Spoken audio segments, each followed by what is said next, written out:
The Morning Star reported that Marie Anderson's police ombudsman report on Operation Achille found that 8 UDA members linked to the RUC were involved in at least 27 murders. The Guards chief, Drew Harris, applied for public interest immunity to hide Robin Jackson's involvement in the Miami show band massacre. Belfast Telegraph reported that another 13 murders linked to the Belfast UDA was exposed by the police ombudsman. That is a minimum of 40 murders they were involved with. The Irish News reported that an RUC officer is facing a charge of inciting child prostitution. RTE reported that the Commission on the Defence Forces report found that the Irish Free State's military is incapable of militarily defending Ireland. I've made the point before that the Irish Free State military is powerful enough to harass and oppress Republicans, but it isn't strong enough to defend Ireland. Republic media reported that the British Army and the UVF planned to kill 30 school children in Belize, County Armagh during 1976.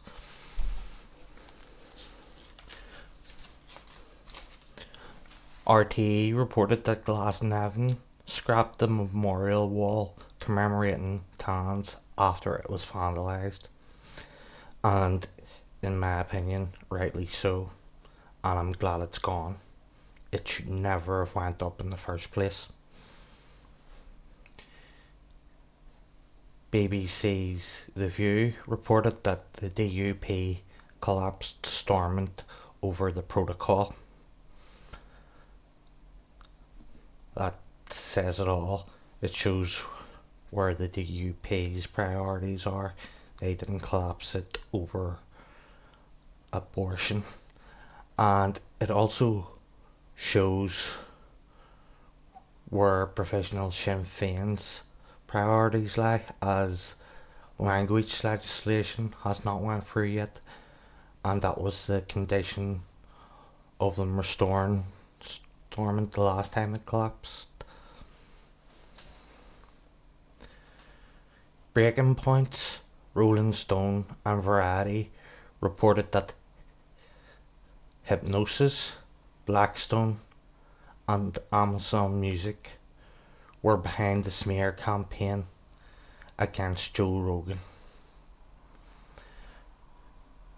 Vice and Breaking Points reported that Amazon are brainwashing school children with anti-union propaganda. The classism is clear for all to see. BBC reported that 13 million pages of declassified documents on UFOs was released by the CIA. BBC reported that GoFundMe seized the funds of the Freedom Convoy in Canada. NPR reported that a judge froze the Freedom Convoy's Gabe Send Go funds. Well, that shows the authoritarianism with the Freedom Convoy's funds that Canada is showing. Washington Examiner reported that Biden said that no amendment is absolute on his gun control plans. He is wrong, and Karl Marx was correct. Reuters reported that Trudeau invoked the Emergencies Act to use the power of it against the Freedom Convoy. This is the first time it's ever been invoked by any Canadian Prime Minister, and it also shows Justin Trudeau's hypocrisy as he supported a similar protest in India, but when it comes to Canada's backyard, he changed his tune completely. Business Insider reported that Meta suffered the largest single day wipeout in US corporate history as it lost almost $240 billion in value. Vox reported that Facebook lost users for the first time in its history. The Daily Mail reported that Mark Zuckerberg blamed TikTok for Facebook losing users. The Economist reported that Apple's privacy push cost Meta $10 billion of said dollars. Fortune reported that the Freedom Convoy blocked Ambassador Bridge between Detroit and Ontario. It accounts for 25% of US trade with Canada, according to The Guardian. The Freedom Convoy also blocked the Alberta to Pembina Bridge and the Manitoba to Sweetgrass Bridge, and they are the second and third busiest trade routes between United States and Canada.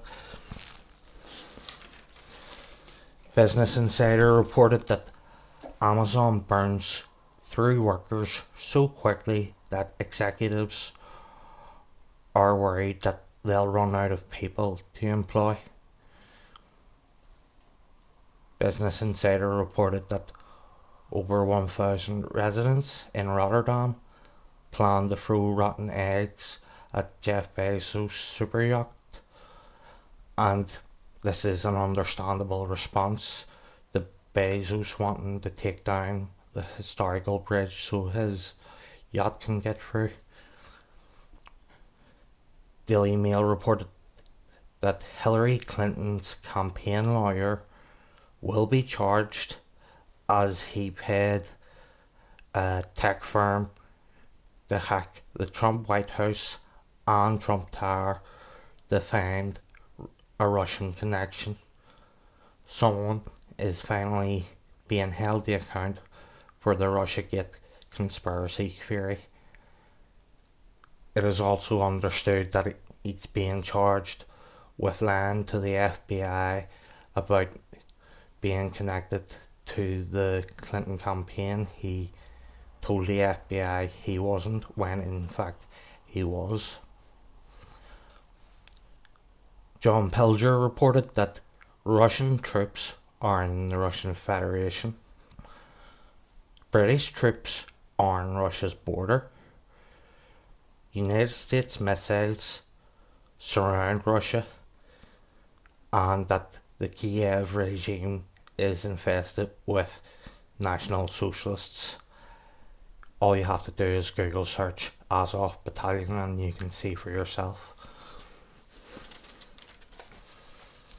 Russia Today reported that a fight broke out in Bratislava's parliament over a defence treaty with the United States. The People's Party or Slovakia held the Slovakian flag, and the Freedom and Solidarity Party responded by holding up a Ukrainian flag in front of it. They ended up getting slapped and the Ukrainian flag was wet. What did they expect was going to happen, really? The Cradle reported that Russia opened doors for Iran's Eurasian integration.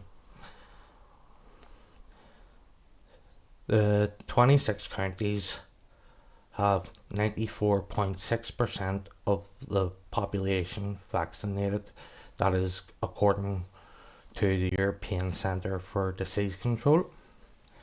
The 6 counties has 93.8% of the population vaccinated. That is according to Stormont's Department of Health. That means Ireland is 94.2% vaccinated. Nature Journal estimated that between 60% and 70% of the population vaccinated was needed for herd immunity. The University of Missouri estimated that 80% of the population vaccinated was needed for herd immunity. The British Medical Journal published a study titled "We Must Stop Ignoring Natural Immunity. It's now long overdue." Stat News reported that officials noted the likely association between COVID vaccines and rare heart conditions in young people. Science.org reported that certain COVID vaccines leave people more vulnerable to AIDS. That is quite shocking. Momentum noted that the British Chancellor's wife is worth over £450 million. She got £120,000 in furlough funds, and that her firm owes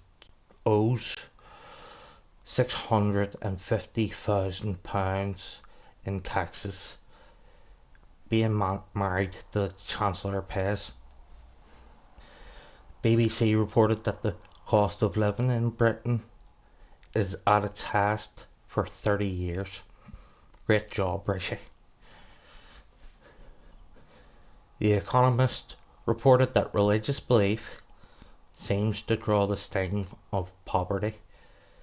This adds evidence to the conclusion of the US National Academy of Science study on national religiosity easing the psychological burden of poverty.